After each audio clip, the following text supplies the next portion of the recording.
Hey, hey, hey. Hello, everyone. Welcome to another episode of Five Lug Racing. With you, as always, my name is Don, my partner in crime, Ryan, and we are here breaking down everything Dover Motor Speedway. We're going to preview a little bit of Indianapolis Motor Speedway. We've got a crown jewel on the horizon. Cannot wait for the Brickyard 400. Always love that race. Of course, we got to shout out our amazing sponsor, KK's Diecast community. They're on Facebook. They've got all sorts of wonderful deals on anything diecast, trading cards, memorabilia. Go check out their link. We'll leave it down here in our description for you guys to go enjoy. This week, we have another diecast of the week. Your Xfinity winner from Dover Motor Speedway, Connor Zilisch. It's going to be the WeatherTech 88 autographed. Get over there and check it out. Put a bid on it. It is incredible. Those things are going like hotcakes. Ryan, breaking down Dover, and we're going to preview the Brickyard 400. Let's talk about it, bud. Yeah, absolutely. It's great to be here again. And yeah, that Connor Zilisch, I have one of those in my own collection. That is a sick diecast. And the reason why they're flying off the shelves is because this dude is electric. Get yourself that diecast before you can't get it. Yeah. Because, that it's his rookie season. Um, he's racking up wins. He's shaping up to be a legit championship contender, and 19 years old. He just turned 19. So, Yeah. Yep. happy Birthday birthday, coming. Connor. But yeah, it's insane. But yeah, Dover was Dover. I mean, we joke when we say that because of the rain, right? Oh, It yeah. still happened, and excuse me, move the race into the summer. And, instead of getting those April showers, we had some summer showers, pop up storms.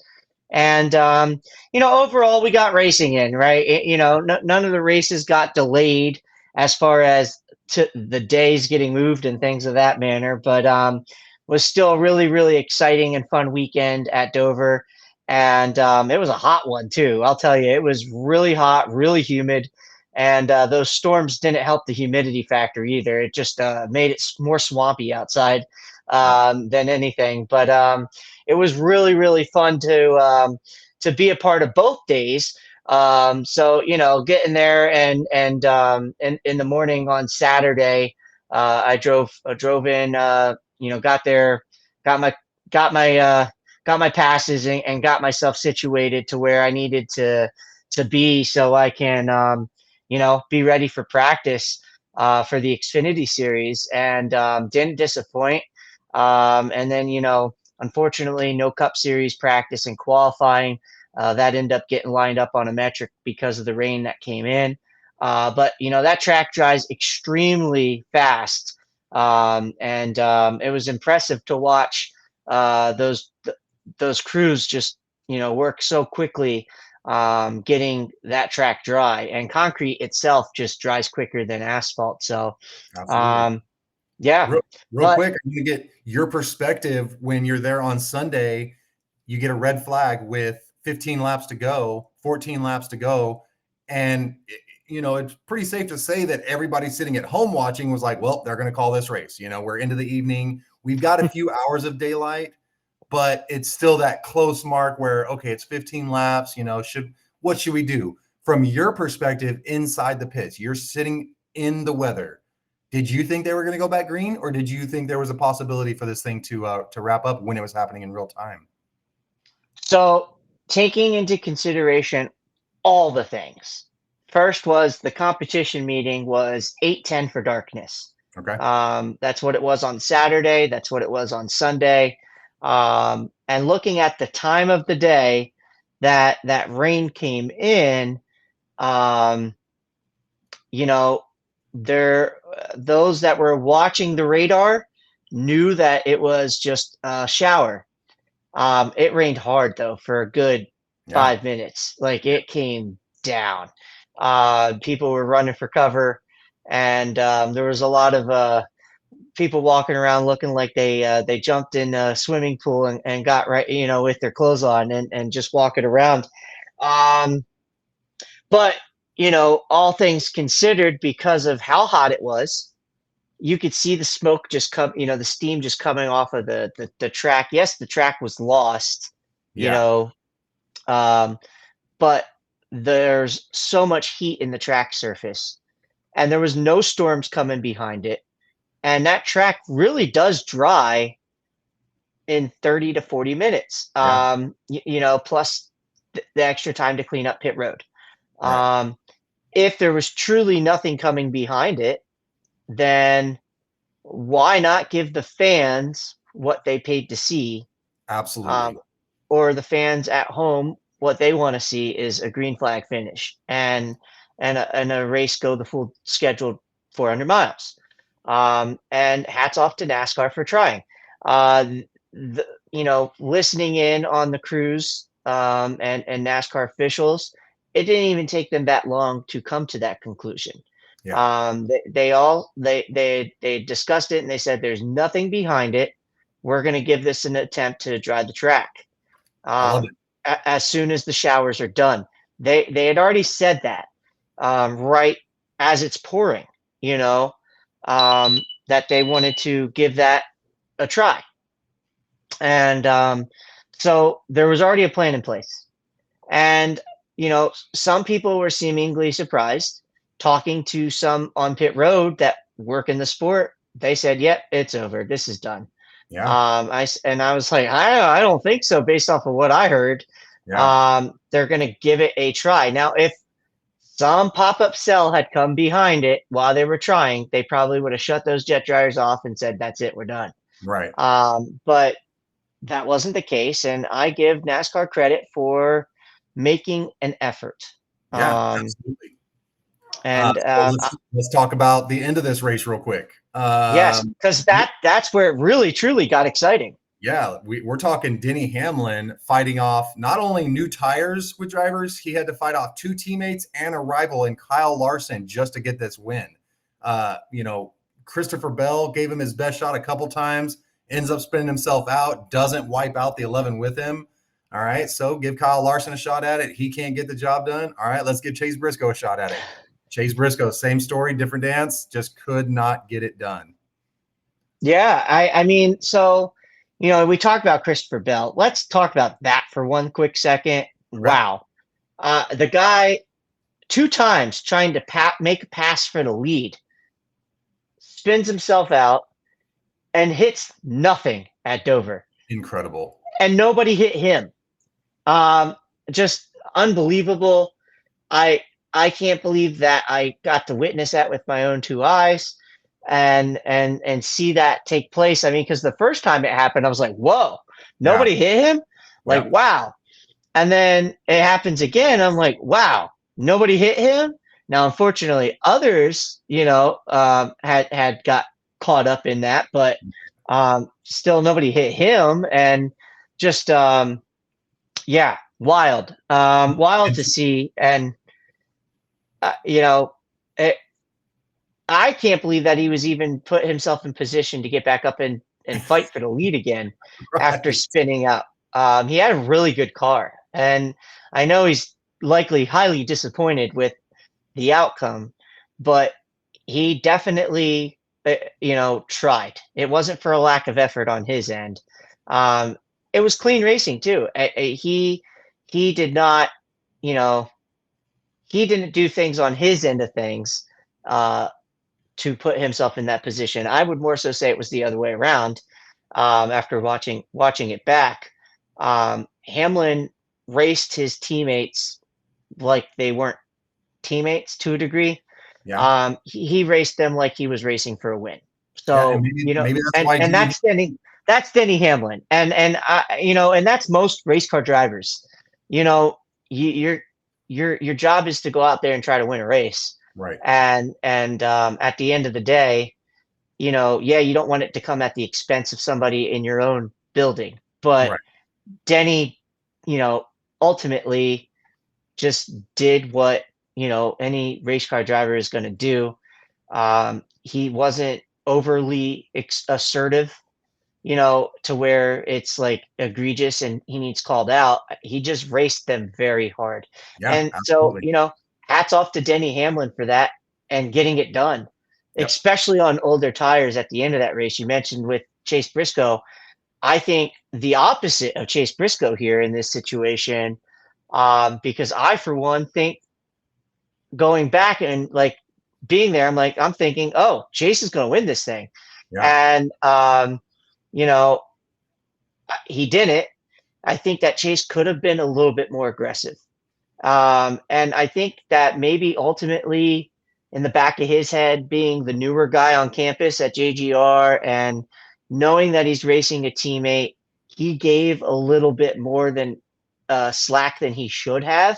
Okay. Um, and maybe if he goes back and watches that, which I'm sure he's done multiple times by now, he might try a thing or two differently. Um, and the outcome could be a little bit different. It may not be. Denny had preferred lines. So, but uh, where I say that is when you're underneath a driver, Chase certainly had the option to run Denny and pinch him up the track a little bit and make Denny back out of the throttle. He did not do that. Right. So, I give credit to Chase Briscoe for racing his teammate clean, and bringing home another really solid finish for him in that 19 team that is slowly catching fire. Yep. They're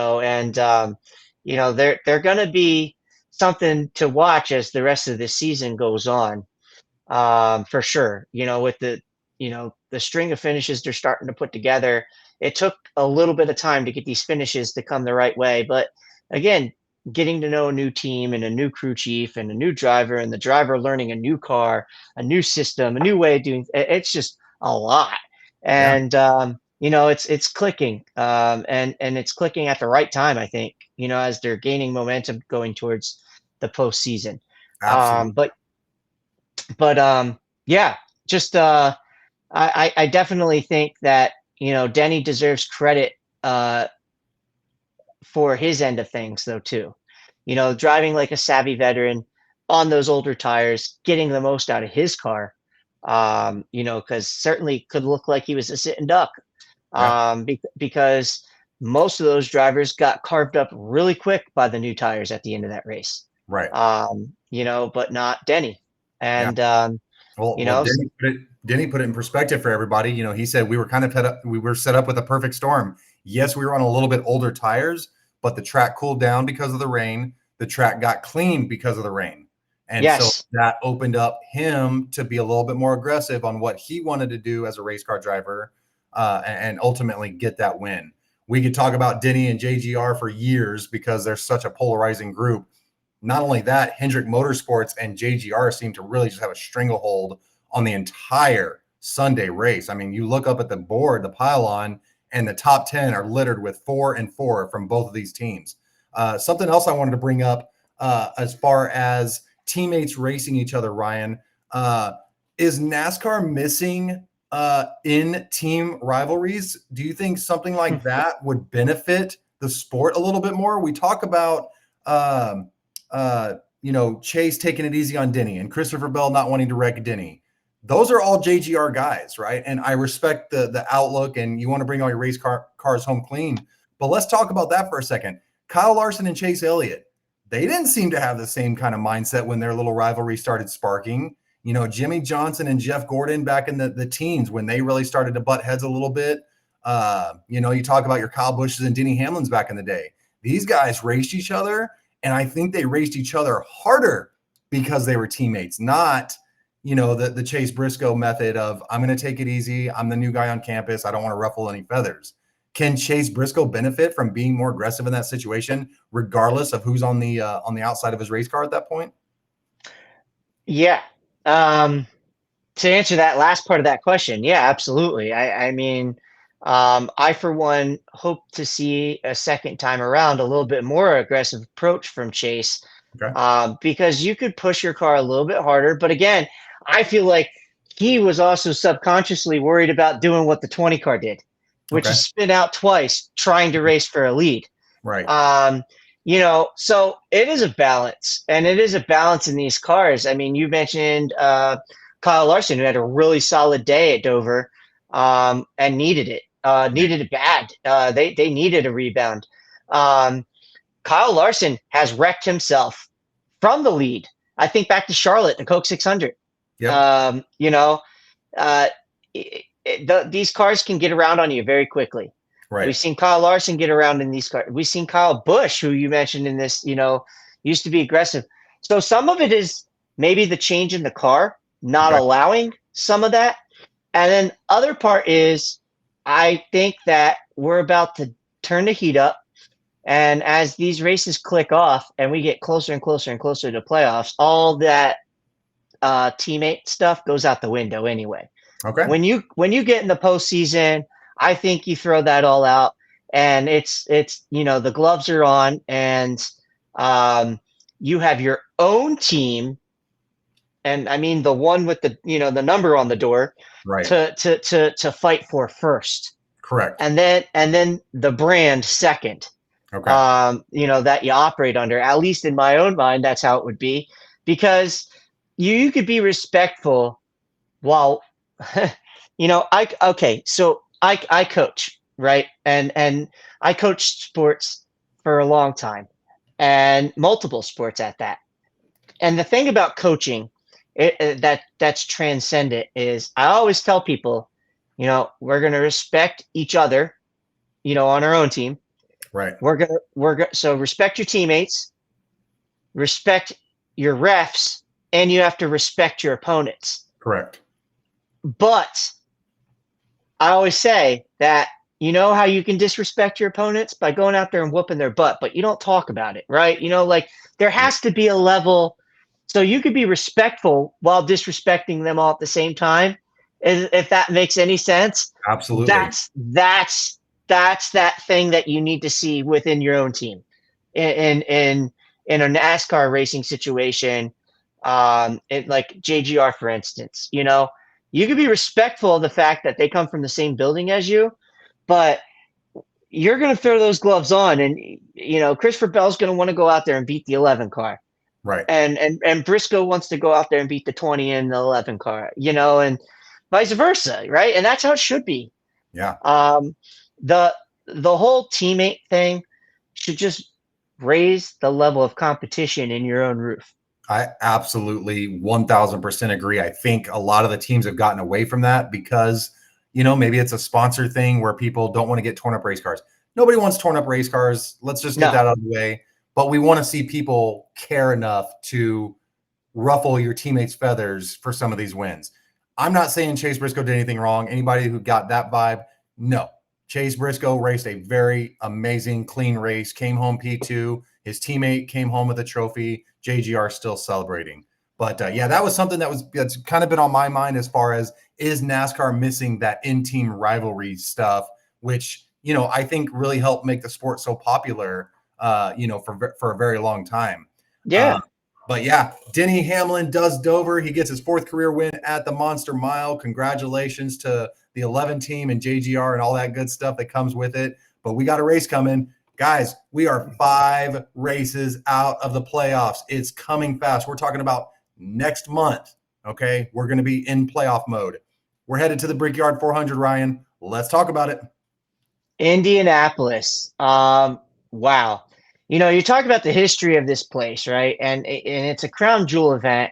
It's one where you get called a champion after this race. You get called a Brickyard 400 champion. And you get a ring, you get to go out there with your team and climb a fence and kiss some bricks. And it's a special place. It's not an easy race to win either. And more often than not, you see teams take themselves out of this race by making mistakes. So you got to be on your A game, right? To win this event. Track position is going to matter. It is 100% going to matter. And so qualifying is important. We got to stress this weekend, this type of event, the stress that goes into practice and qualifying, it matters so much. And so getting that ability to start up front and getting a good pit selection, and getting a good getting on and off pit road without speeding. I point that out because this pit road, when you come off of turn 4, to wind, get over to the left and wind it down and get on the pit road at a good pace to not be speeding, but also not to speed in those segments. It's so important. Because a pass-through penalty here can be brutal. It won't necessarily cost you a lap, but you're going to need a caution to get caught back up because you're not, it's just depend. We saw that last year. I'm sorry to interrupt you, but you bring up a great point about pit road. We saw Chase Elliott last year get himself a pit penalty. Technically, it was not inside the pits, but it was in the blend lane coming back out of the pits. Came out onto the racetrack too fast. That is a self-inflicted error, and it cost him an opportunity to win that race last year. You nailed it right on the head with pit road being so important here. Yeah, absolutely. It all matters. Every cog in the machine matters this week. It's going to take everybody in that team, not just a driver behind the wheel, to get it done. Yep. It is exciting that we have, we had an action-packed Xfinity Series race here last year, and I'm looking forward to seeing more of that again, as well as, we kind of had a lackluster finish in the 400, yep. Ended under caution. We don't want to see that again. So, what we saw on Saturday versus Sunday last year, as far as those wild finishes, wild finish in one area versus the, I hope we get 2 wild finishes this weekend and let the fans get what they deserve. But this place is just epic. It is such a fun place. We could talk about the driver averages here a little bit. In this car, we don't have a good sample on the oval. We have one race to go off of, really, right. Because just a couple years ago, we were running this place as a road course and driving backwards on it. So, it's a different animal on the road course versus the oval. I mentioned this in last year's show, previewing this and not having much of that data to go off of. And now we have a small amount of data and then the intermediate-ish tracks. And, you gotta throw those out too. I think back as a NASCAR fan for ages, what track used to really transcend to this one on the circuit? It was Pocono Raceway. Absolutely. And why is that? Because of the extremely long straightaways and those corners. Those big sweeping 90-degree turn, sweeping corners. Yeah, absolutely. Yeah, especially turns 1 and 2 here, how they correlate. 3 is a little bit of a flatter turn. But yeah, it is one of those things that I have to take into consideration when we look at this. But if we look at the driver averages based off of last year, again, we get a 1 race sample size. So basically, Kyle Larson wins this race last year. He's your defending champion. Tyler Reddick led nearly a quarter of this race, finished second. Ryan Blaney third. Bell fourth. The next big chunk of laps led in this race, as far as when you look at the finishing order, was Bubba Wallace at 15%, a little over 15% of the laps led. And then some others that led laps finished further down in the running order. So it's tough to get a full gauge. Again, Denny Hamlin led 21 laps. John Hunter Nemechek led a chunk of laps. Brad Keselowski led 35. So we look at the running order and we also have to take into consideration Pocono Raceway. And that's what I use when I come up with my picks for the weekend and the favorites and the odds and all that stuff. Obviously, Vegas is going to Vegas, right? Vegas is going to the well. They like Kyle Larson this weekend. They also like Denny Hamlin. They're both plus 500. Okay. And, so they're your odds-on favorite or favorites to win this weekend. Ryan Blaney is sitting in there at a solid plus 750. William Byron plus 850, Chase Elliott plus 900. And I have to say, Chase Elliott absolutely had a dominant piece last week. We kind of got away from this real quick. Car fell off the jack. He had bad luck. And you talked about his exit, trying to blend in last year's Brickyard. You can't have those pit road blunders and win races. So, Chase Elliott, solid car last year in this race as well. I don't disagree, and he's had the speed lately. Yeah. The hometown kid, Chase Briscoe, the other Chase, plus 1100. Tyler Reddick, also tied with him at plus 1100. Christopher Bell plus 12. Chris Buescher plus 1400. Joey Logano, Brad Keselowski, Carson Hocevar, Ty Gibbs, Kyle Busch. The list goes on and on and on. We also have another challenge. We have a battle of the ties this weekend for $1 million. Yeah. It's all knotted up between Ty Gibbs and Ty Dillon, and nobody would have ever had that coming into Indy. I don't care who you are. I'm sorry. I Yep. don't even know if Ty Gibbs and Ty Dillon had themselves, going through this bracket. How they're both kind of the Cinderella story, and it's really neat to see, and it's cool for the sport. To get these guys some attention, right? Absolutely. Neither of them have a win in the NASCAR Cup Series. Neither of them. And they're both vying for $1 million, a chance to $1 million. How do they get it? Just got to finish better than the other guy. Yep. It's as simple as that. I think that the 54 team overall has had a little bit more pace than the colleague team at Ty Dillon's. And I think that Ty Gibbs has actually been running really, really well of late as a whole. So it's going to be interesting to see. But as far as if I had to go, make a pick in those two, I would say give me Gibbs over Dillon at this point. Yeah. And just based off of how they've been running.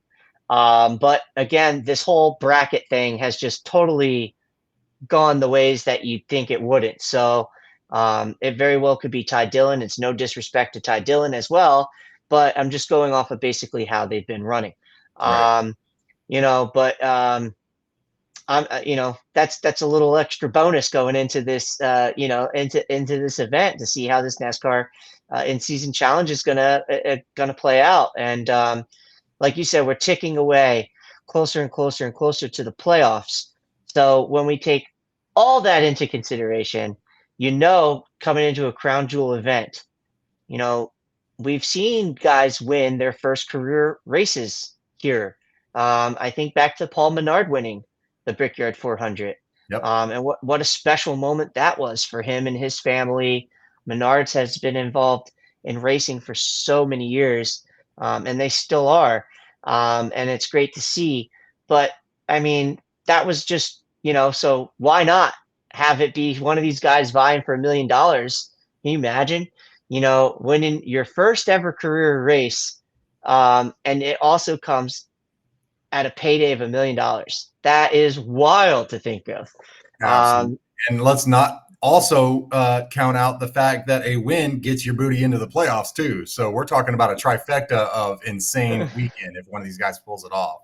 Yeah, So, that would be absolutely wild. So I'll be watching that very, very closely.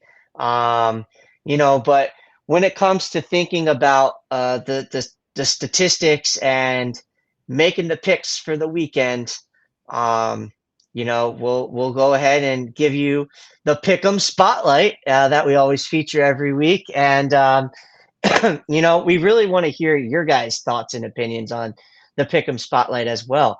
So when we drop those graphics, in the social media for the weekends, make sure you're commenting and give us your dark horse and your favorite, or just one. It doesn't have to be both, but tell us who you're riding with for the week. And it's always fun and exciting to get to chat and see the different perspectives that people bring to the table. There's a lot absolutely. of there's a lot of different colors out there in the grandstands every week, and a lot of different numbers on the hats and all that stuff. So let's hear it. We're here for it. But when it comes to my dark horse for the weekend, I you know I thought about all the things, and took into consideration a lot of different things.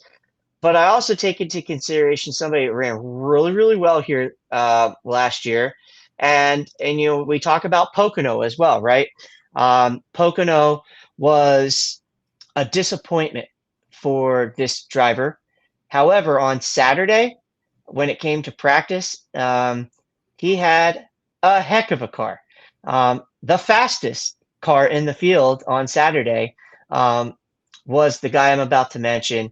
And unfortunately, he didn't get to qualify because of a starter that didn't want to work, and that's Bubba Wallace.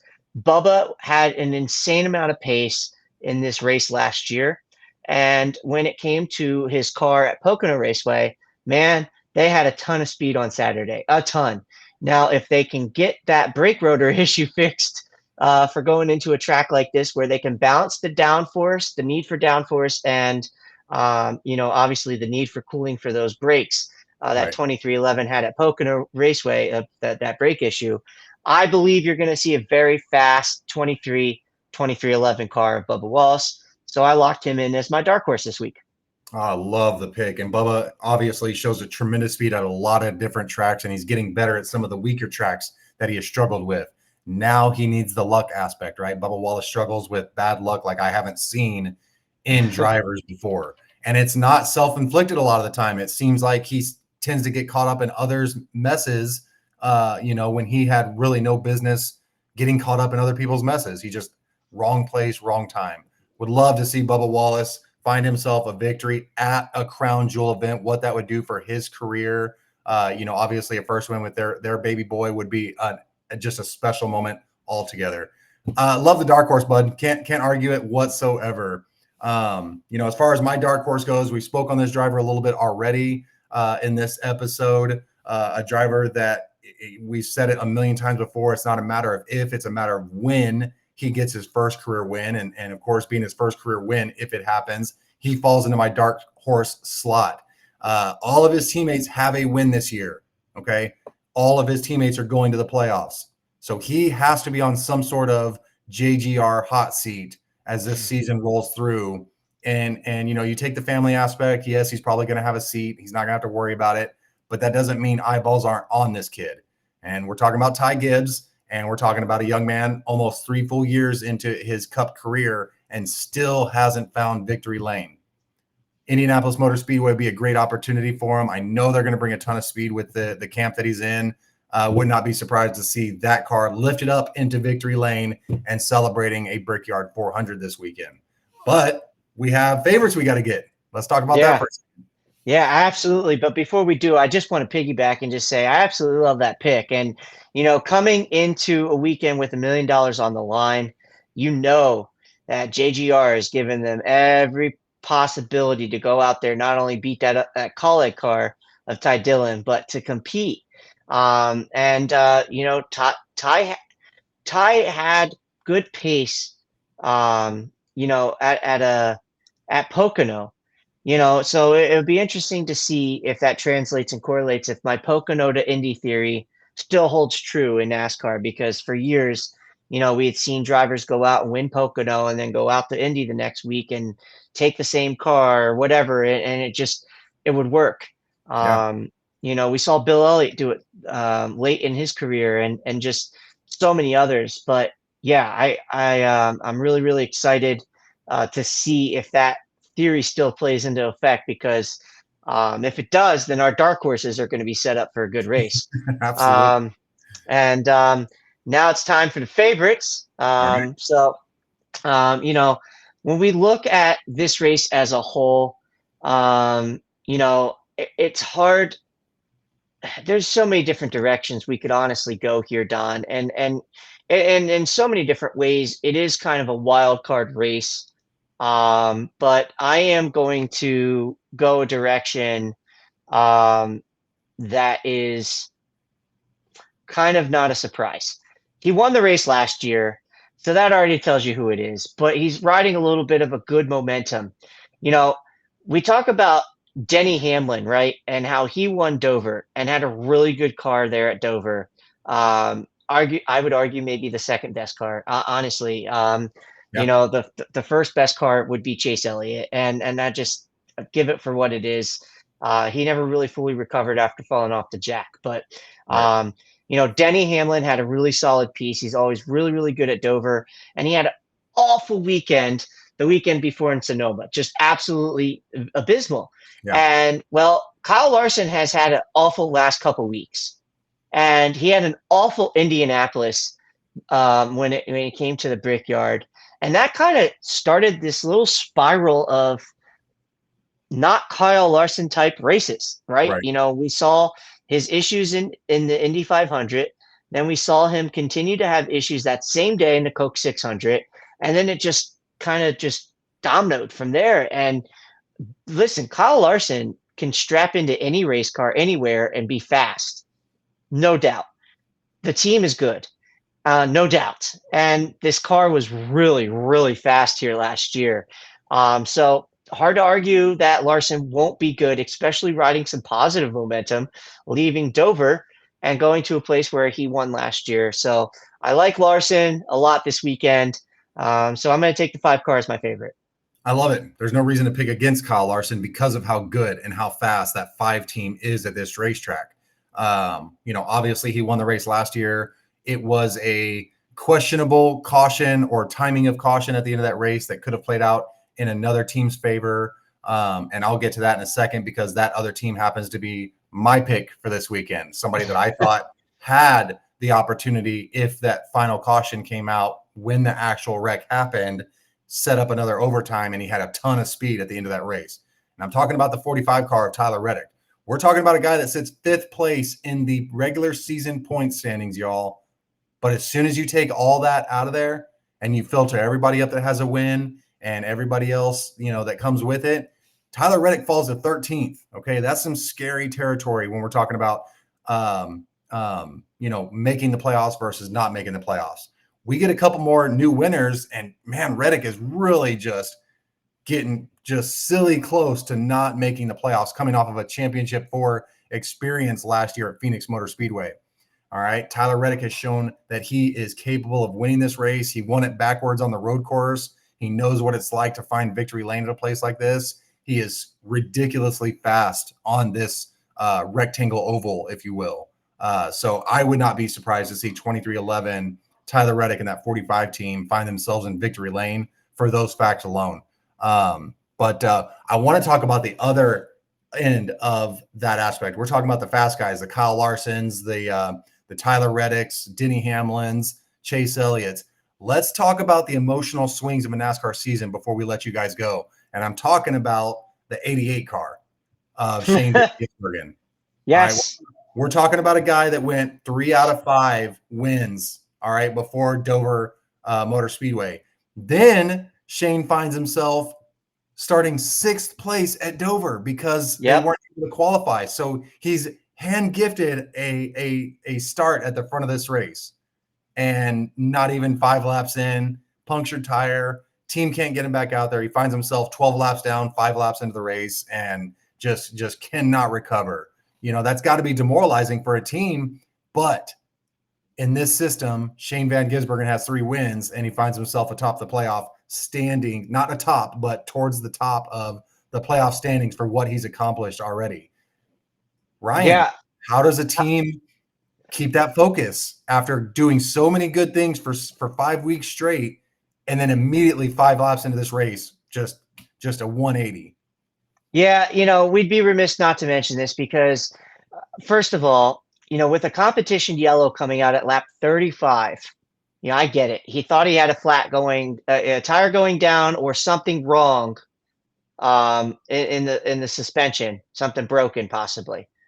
But the tire was evidently and visibly flat. Right. And I feel that the team took too long. I would have threw a tire back on that thing and got him back out there and reassessed in a lap or two. Be like, how's it feel? Yeah. because they lost way too much time. That is something that they need to, I'm sure they spoke about, you know, we're playing Monday morning quarterback with this scenario, and I'm sure they did as well. Right. They can't have that happen again, especially in the playoffs. Especially in the Um, yeah, you can't do that. I mean, 5 laps out of the gate. Now we're talking. They went 4 laps down in that whole exchange. Um, Whereas they could have maybe gone 2 if they just put tires on, put 2 laps and rode it around. They would have found out that it was fine. It was just the tires. So then the comp yellow comes out and you get one of those laps back because you're the free pass. And then um, after that, if there's an accident or another stage, you might possibly be in position to get another lap back. Yep. That's what championship teams we have seen in the past do. Right. And if they want to be one, they need to get with that program as well. Absolutely. They can't shoot themselves in the foot out of the gate. Now it's unfortunate the flat tire happened. Yeah. That's not Shane's fault, you know. And you know he did have a fast car. He had good pace. You know, it's just they could never ever recover from being buried 5 laps in. And so yeah. Now you mentioned how do they recover? Well, I'm going to mention that right now. They're going to a track that I think is going to be good for him. Okay. And why do I say that? He finished 4th here in the Xfinity race last year. Yep. He had a very, very fast car. And it was one of his best oval finishes of the entire Xfinity season last year. Shane has gotten better at these oval races. And when it all clicks, watch out, field. But until then, you know, we got to wait for some of that development. And yes, the Xfinity car and the Cup car are different. But I think that this is a place where he can, you know, drive into these corners kind of hard, and then you get another one right after it, almost reminiscent of a road course. How this track is a box, okay? It's not a typical oval; it's a box, you know, and it's shaped like a rectangle, and that could bode very well for a guy like Shane. And so I am curious to see how he runs this weekend. My eyes will be locked in to see how the 88 car does, and would not surprise me if he runs really, really well here and shows some pace at a track like this. Absolutely. And one of the reasons I wanted to bring that up is because when Shane found his 88 car back on the track at Dover, he actually came out in front of the leaders. And what we saw was Shane Van Gisbergen giving Chase Elliott some headaches at the front of this field, which means Shane can run with the leaders at ovals. He can. Mm-hmm. He absolutely can. Yep. It's getting better. It's coming around. You know, get that bad luck out of the way. He starts 6th, and he might find himself with a top 10 finish at the end of that day. We're not big on hypotheticals here at 5 Lug Racing, but we're taking the information that we got from that race and putting it towards Shane's progress at ovals. That was something I wanted to bring up, you know, to close the show out, because I think it's important to keep following what SVG and that team is doing, because I think it's really special what this guy's bringing to the sport, and it needs to be talked about more often than not, for sure. Absolutely. And, you know, he put the spotlight on himself by winning 3 races this year. So, Right. you know, you know, by all means, in a couple more weeks, he's going to have a shot to win another one at Watkins Glen. I mean, he'll be the odds hands down favorite in 3 weeks. So, you know, it's going to be fun to continue to watch that. But yeah, I want to see how it plays out this weekend at Indy for him, because again, translate from Xfinity. I know they're not the same car, but you know, it was one of his best oval track to date performances in an Xfinity car. So, right. Yeah, we should be glued in, and we should be making people aware of that. Absolutely. Well, I can't wait to watch it. Another Brickyard 400 is on the horizon. Real quick, let's mention the weather just for a second. I hate to be the Debbie Downer. It does look like rain is going to threaten Saturday and Sunday, possibly some Friday events for the truck event. They are not racing at the big track, though. They're racing at the itty-bitty Indy race. So we'll keep our eyes on that, of course. It looks like 20 to 30% all day, Saturday and Sunday. So, you know, it wouldn't be Brickyard weekend if we didn't have threats of rain, which usually seems to be the theme with NASCAR races during the summer, but that's all right. We find a way to get around it. We love our racing, regardless, rain, snow, shine, it don't matter. But yeah, can't wait to break this one down with you next week, Ryan. For everybody that hung out with us till the end of this thing, thank you guys so much. Drop everything you're thinking down there in the comments. Let us know what you're thinking about it. Share with your buddy that maybe showing some interest in auto racing, and let's see if we can make them a hardcore fan like we've become, bud.